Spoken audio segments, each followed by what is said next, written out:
Hello, summer. Ang init mo na, Hong Kong.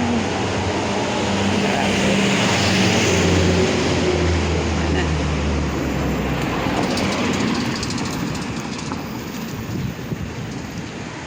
Mainit din ba sa lugar nyo?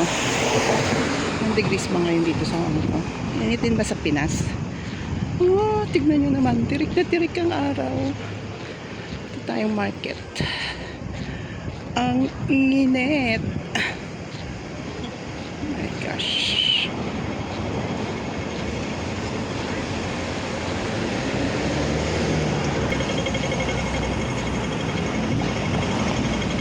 Tingnan nyo dito. Sabi nila, hindi na sila gagawa ng ganyan. Hindi na sila maglalagay ng mga kawayan tsaka mga net dahil dun sa nangyari sa typo ba yun, nasunog. I don't know bakit ganyan pa rin yung ginagawa nila. Tingnan nyo, pag magre-renovate sila. Ano? Ang init na. It's summer. Sa Pilipinas ba? Mainit na rin, I'm sure. For sure. Tingnan nyo dito, lakad-lakad lang. Hindi uso ang tricycle. Mamamalengke ka, lakad.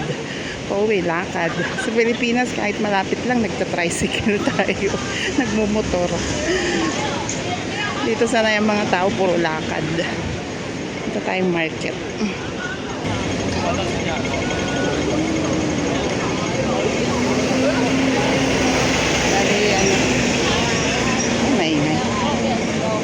Break time, lunch time, kaya yan, maraming mga estudyante kasi silang kakain, magla-lunch.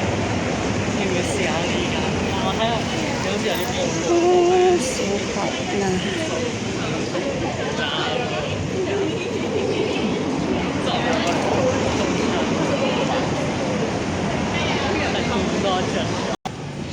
Sunog na naman ang ating mga face lock, ang ating mga mukha dahil sa sobrang init. Kaya winter ang gustong-gusto kong weather eh. Kasi malamig. Pag summer napnos ako sa pawis eh. Sobrang init.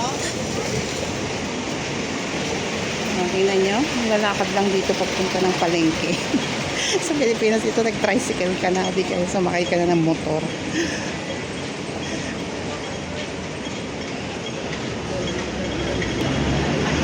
Ang daming mga no, tawiran. Yan yung sound of Hong Kong, lagi mo maririnig pag tumawid ka. Tingnan nyo, ilang minutes na ako naglalakad. Actually, pinuputol-putol ko pa nga itong video eh. Diba? Pero pag sa Pilipinas ito, sabihin na natin, ay ang layo, magta-tricycle ako. Ang init, magta-tricycle ako. Dito sa ibang bansa, walang ganun. Lakad-lakad. Unless talaga malayo na. Tsaka may mabigat kang dala, syempre, sasakay ka na.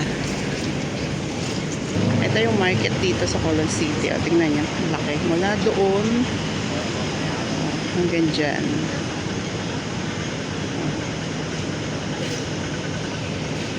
Air ventilated. Malamig dyan sa loob, hindi ka maiinitan. Dito lang sa labas. Tapos meron pang other side na mga nagtitinda ng karne sa kabila. Tsaka dito rin sa kabila yung mga iba-ibang dry goods. Pero yung sa mga fish, sa mga vegetables, karamihan dito. Ayan. Yung mga bikes nila dito, pinapark lang dyan, iniiwan. Ganyan. Minsan di na yan kinukuha. Iba naman, kinukuha pa. Okay guys, mamalengke muna tayo, mag-market tayo. So mamaya, I'll just turn it off. Bibili ako ng oxtail. Oxtail stew ako ngayon. And maybe onion soup ulit. Tsaka pork chop rice para sa mga kids. Ito yung market. Malamig dito. Air ventilated lahat. Nalalaki ng mga fan. Ayan, kaya hindi ka dito maiinitan. Ito tayo sa kabila. Bibili muna ako ng oxtail. Ito yung pinaka-market. Tapos, the other side, ayan, marami pa rin mga shops. Parang Pilipinas din. Kaibahan lang siguro yung mga binibenta. Kasi dami-dami mga kung ano-anong pang soup dito eh. Alam niyo naman yung mga Chinese, mahilig sila sa soup. Dito ako bibili sa may mga frozen goods. Bili tayo ng oxtail. I-stew ko. Mag-i-stew ako. Mag-oxtail stew.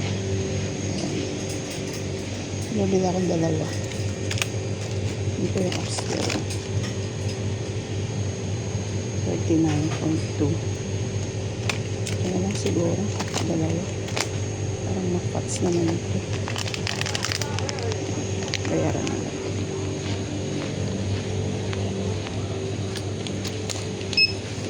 Ito natin siya na octopus card. Para ito? Ito na. Yeah. Can I have the receipt? Akyat naman tayo ng second floor. Bibili tayo ng pork chop dun sa suki ko. Magpo-pork chop rice ako para sa mga kids. Pwede tayo sumakay ng lift. Pero mag-escalator na lang tayo.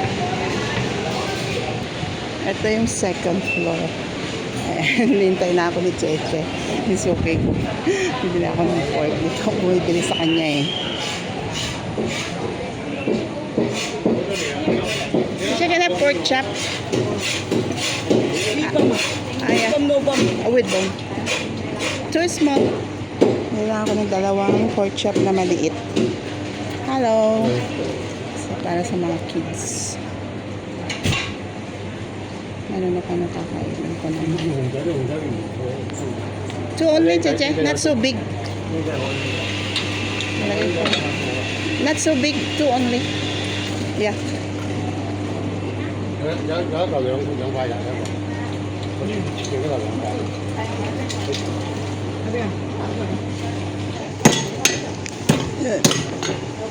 Hinitpit ko ni Cheche para lumambot.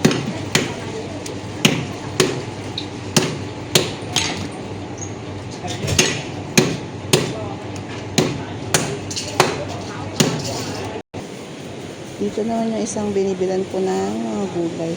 Bili ako ng patatas at saka ng carrots. Ang liliit ng patatas nila. French fries sana ako kay sir. Maliliit. Ano ko yung na-addict na sa French fries.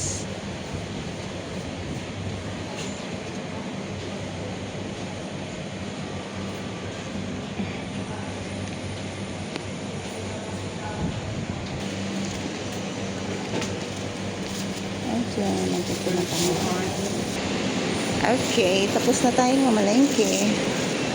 Uwian na. Upo muna tayo saglit. Tapos na tayong mamalengke. Uwi na tayo. Tignan nyo dito pag namamalengke. Oh. Stay like this. May naatak na trolley. Diba? Para hindi ka mahirapan. Magdala ka ng ganyan pag marami kang bibilhin. Diba? Punta na tayo sa grocery. Bili tayo ng mga cheese para sa pork chop rice. Mahal to. Di ba? Para ako magagapas. Kasi ang init. Naman ako ng payong. Kaya nilagyan ko na lang ng ganito yung braso ko. Ang init eh.